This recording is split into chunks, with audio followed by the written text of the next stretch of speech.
Hello बच्चों, let's read the question. The question says that which graph is incorrect. यहाँ पर आपको कुछ ग्राफ बना के दिए गए हैं। ऑप्शन में आपको बताना है कि इनमें से कौन सा ग्राफ सही नहीं है। तो इसके लिए सबसे पहले हम यहाँ पर की कॉन्सेप्ट मेंशन करेंगे। तो यहाँ पर हम देख रहे हैं कि रेट और बेस के बीच में दो ग्राफ है एंड एनर्जी और रिएक्शन प्रोग्रेस के बीच में दो ग्राफ हैं। तो यहाँ पर हम लिखेंगे कि जो SN1 मैकेनिज्म होता है, that is in SN1 mechanism, rate of reaction depend on the concentration of reactant. Concentration of reactant. वो रिएक्टेंट के कॉन्सेंट्रेशन पे डिपेंड करता है। और ये क्या होता है? टू स्टेप मैकेनिज्म होता है। यहाँ पर हम बोल क्यों रहे हैं कि रिएक्टेंट के कॉन्सेंट्रेशन पे डिपेंड कर रहा है?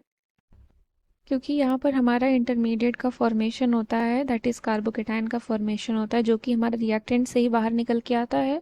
तो वो कार्बोकेटाइन जितना स्टेबल बनेगा उतना ही अच्छा क्या होगा, रेट होगा। तो इसीलिए यहाँ पर SN1 मैकेनिज्म में जो रेट होती है रिएक्शन की, वो रिएक्टेंट के कॉन्सेंट्रेशन पर डिपेंड करती है, ना कि आपके न्यूक्लियोफाइल के कॉन्सेंट्रेशन पे। अब दूसरी चीज़ हम ये लिखेंगे कि जो एलिमिनेशन रिएक्शंस होते हैं, दैट इज़ एलिमिनेशन रिएक्शन हमारे दो टाइप के होते हैं, जैसे कि E1 होता है और एक E2 होता है। तो E1 जो होता है, वहाँ पर जो रेट डिटरमाइनिंग स्टेप होता है वो डिपेंड करता है concentration of the substrate. That is E1 reaction में क्या होता है, rate only depends on the concentration of substrate. Substrate के कॉन्सेंट्रेशन पर डिपेंड करता है। और जो E2 मैकेनिज्म होता है, that is in E2 reaction, E2 reaction में क्या होता है? E2 रिएक्शन में हमारे दोनों ही रेट दोनों चीज़ पे डिपेंड करते हैं, that is concentration of substrate and base. So rate depends on both concentration of substrate and base. Concentration of substrate and base, यहाँ पर ये दोनों ही चीज़ पे डिपेंड करता है। And now what about SN2 mechanism. तो SN2 मैकेनिज्म में हमारा क्या होता है, जो रेट होता है वो हमारा कॉन्सेंट्रेशन ऑफ न्यूक्लियोफाइल पे डिपेंड करता है, that is rate depends on concentration of nucleophile, concentration of nucleophile। और ये हमारा वन स्टेप रिएक्शन होता है, यानी कि एक ही स्टेप में बॉन्ड टूटते हैं और प्रोडक्ट का फॉर्मेशन होता है। This is one step mechanism.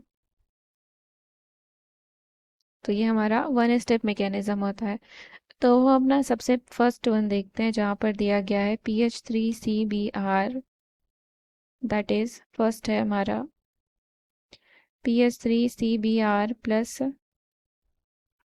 OH minus का रिएक्शन हो रहा है और हमें प्रोडक्ट मिल रहा है। तो अगर हम इसका रिएक्शन कराएं और हम इसको कुछ इस तरीके से लिखें, दैट इज ये हो गया CBr हमारा, ये हो गया P H here and it is here PH। तो यहाँ पर हमारा क्या होगा कि ब्रोमीन यहाँ से निकलेगा, और ब्रोमीन जब निकलेगा तो हमारा बन जाएगा यहाँ पर carbocation, here it is PH, here it is PH। SN2 reaction तो यहाँ पर होगी ही नहीं, सिंस हमारा PH क्या है, बहुत ज़्यादा बल्की ग्रुप है। और SN2 रिएक्शन में जो न्यूक्लियोफाइल होता है वो हमारा कहाँ से अटैक करता है, पीछे से अटैक करता है। तो यहाँ पर SN1 मैकेनिज्म फॉलो हो रहा है। अब यहाँ पर न्यूक्लियोफाइल हमारा अटैक करेगा, तो हमारा क्या बन जाएगा, प्रोडक्ट बन जाएगा। दैट इज प्रोडक्ट हमारा क्या बनेगा, ये इस तरीके से प्रोडक्ट बन जाएगा, PH here carbon and here it is OH। तो यानी कि SN1 मैकेनिज्म में हमें पता है कि जो रेट होता है वो किस चीज़ पर डिपेंड करता है, रेट हमारा कॉन्सेंट्रेशन ऑफ सबस्ट्रेट पे डिपेंड करता है, लेकिन अगर हम रेट और बेस के बीच में ग्राफ बनाए तो हमारा क्या आ जाएगा, ये इस तरीके से आ जाएगा, यानी कि बेस यानी कि जो न्यूक्लियोफाइल है हमारा उसकी कंसंट्रेशन रेट को इफेक्ट कर नहीं रही है, तो यानी कि ये जो ग्राफ है हमारा ये ग्राफ करेक्ट है। नाउ यहाँ पर हम लिख देते हैं दिस इज करेक्ट ग्राफ। अब हम दूसरे पे आते हैं। दूसरा क्या बोला है, that is CH3 twice CHBr, CH3 twice CHBr plus OH minus in presence of acetone. Acetone के प्रेजेंस में रिएक्शन होके हमें प्रोडक्ट मिल रहा है। और अगर हम इसके ग्राफ को देखें तो ग्राफ हमारा कैसा है, यानी कि यहाँ पर ग्राफ में हम देख रहे हैं कि जो रेट है वो बेस के कॉन्सेंट्रेशन पर डिपेंड कर रहा है। तो यानी कि अगर ये बेस के कॉन्सेंट्रेशन पर डिपेंड कर रहा है तो या तो ये कौन सा रिएक्शन हो सकता है, हमारा SN2 मैकेनिज्म हो सकता है, या फिर हमारा ये E2 मैकेनिज्म हो सकता है। लेकिन जो हमारा SN2 मैकेनिज्म होता है वहाँ पर जो हमारा रेट होगा वो सिर्फ और सिर्फ कंसंट्रेशन ऑफ न्यूक्लियोफाइल पर डिपेंड करेगा, लेकिन E2 मैकेनिज्म में क्या होता है, E2 मैकेनिज्म में वो सबस्ट्रेट और बेस दोनों के ही कंसंट्रेशन पर डिपेंड होता है। तो ये जो सेकेंड वाली रिएक्शन हमारी हो रही है, ये रिएक्शन हमारी एलिमिनेशन रिएक्शन है, that it is a elimination reaction, और ये E2 मैकेनिज्म को फॉलो कर रही है। यानी कि ये ग्राफ भी हमारा सही है क्योंकि यहाँ पर बेस की कंसंट्रेशन बढ़ाने से रेट इंक्रीज कर रहा है, तो ये ग्राफ भी हमारा सही है। अब हम अपने थर्ड रिएक्शन को देखते हैं। अगर थर्ड को देखें तो क्या हमें दिख रहा है, ग्राफ हमारा है EA और रिएक्शन प्रोग्रेस के बीच में, और हमारा कुछ इस तरीके से रिएक्शन दिया गया है, that is PHCH DBr plus BROH। तो हमारा क्या होगा यहाँ पर, अब हम इसको कुछ इस तरीके से भी तो लिख सकते हैं, यानी कि ये हो गया हमारा कार्बन, ये D हो गया, ये PH हो गया, यहाँ पर भी PH हो गया, PH हमारा एक ही है, CHDBr है, CHDBr ये हमारा हो गया कुछ इस तरीके से। तो अब यहाँ पर OH माइनस ये क्या है, एक न्यूक्लियोफाइल है, और यहाँ पर क्या होगा, जब ये न्यूक्लियोफाइल इस पर अटैक करेगा तो ये क्या करेगा, यहाँ से ये गायब हो जाएगा।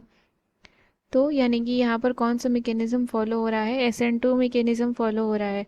और SN2 मैकेनिज्म का ग्राफ हमारा कुछ इस तरीके से होता है, यानी कि अगर हम ग्राफ बनाएं, रिएक्शन प्रोग्रेस है हमारा ये, तो जो ग्राफ होता है हमारा कुछ इस तरीके का बनता है ये।